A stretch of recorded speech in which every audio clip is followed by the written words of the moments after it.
Bonjour, et je reçois aujourd'hui sur le plateau de ce Tendance de Fonds, Benjamin Cohen, directeur associé chez Interinvest Capital. Bonjour Benjamin. Bonjour Laurent. Alors, nous sommes réunis ensemble pour parler FIP, les trois lettres qui désignent fonds d'investissement de proximité. Et on va parler plus précisément du FIP Outre-mer Interinvest numéro 2, soyons précis. Benjamin, c'est la période où on voit fleurir ce type d'offres pour les FIP, aussi pour les FCPI, Fonds communs de placement dans l'innovation. C'est pas toujours simple pour l'investisseur individuel de s'y retrouver. Je vais vous poser une question simple, tiens, pour commencer. Pourquoi passer par Interinvest plutôt que par une autre société d'investissement pour souscrire à ce type de produit ? Ouais, c'est une bonne question. Interinvest, on a un acteur de référence du financement des entreprises et plus particulièrement des entreprises en Outre-mer.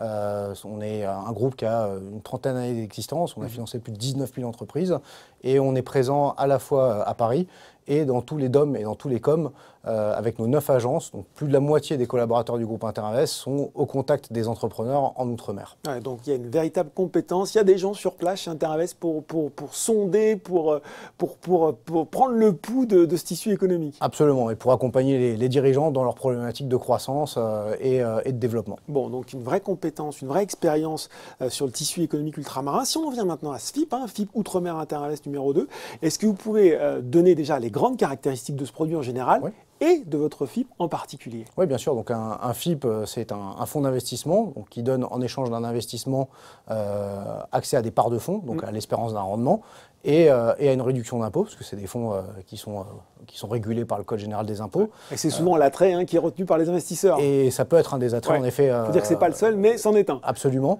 Donc dans les FIP, il y a deux types de FIP. Il y a des FIP à 18% de réduction d'impôt, qui sont des FIP de droit commun, qui investissent en métropole. Et il y a des FIP à 38% de réduction d'impôt du montant investi, qui sont des FIP qui investissent soit en Outre-mer, soit en Corse. Ce qu'il faut savoir, c'est qu'un FIP, ça permet de financer l'économie réelle. Dans un FIP, on va financer 20 à 30 sociétés, donc on est diversifié à la fois géographiquement, parce qu'on va du Pacifique, Polynésie française, Nouvelle-Calédonie, aux Antilles, Guyane, en passant par l'océan Indien avec la Réunion et Mayotte. Et on va financer un panier de PME, donc on va investir au capital de sociétés pour les aider à se développer. Alors, on l'a vu, il y a 38% de réduction d'impôt possible si on investit dans un FIP. Est-ce que c'est la seule, vous allez me dire non, j'en suis sûr, mais raison d'aller spécifiquement sur l'outre-mer par rapport à la Corse, par exemple? Oui, alors c'est une bonne question. Ce qu'il faut savoir quand on compare les FIP qui donnent une réduction d'impôt de 38%, donc la Corse et l'outre-mer, c'est qu'on voit que déjà l'outre-mer est diversifié géographiquement de manière beaucoup plus large que la Corse, parce qu'on est sur tout le globe, du Pacifique aux Antilles, Guyane. On est diversifié sectoriellement, parce qu'on va investir dans de l'hôtellerie, dans l'industrie, dans des services, dans les transports.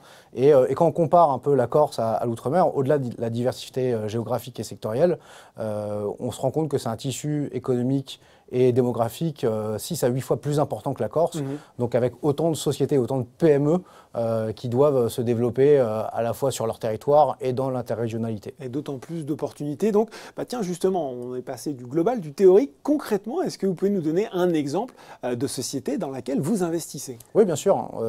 On a investi, pour vous donner un exemple, dans une société qui s'appelle le Royal Bora Bora. Ça fait rêver. Ah, ça y est, là, tout de suite, j'y suis là. Vous y êtes.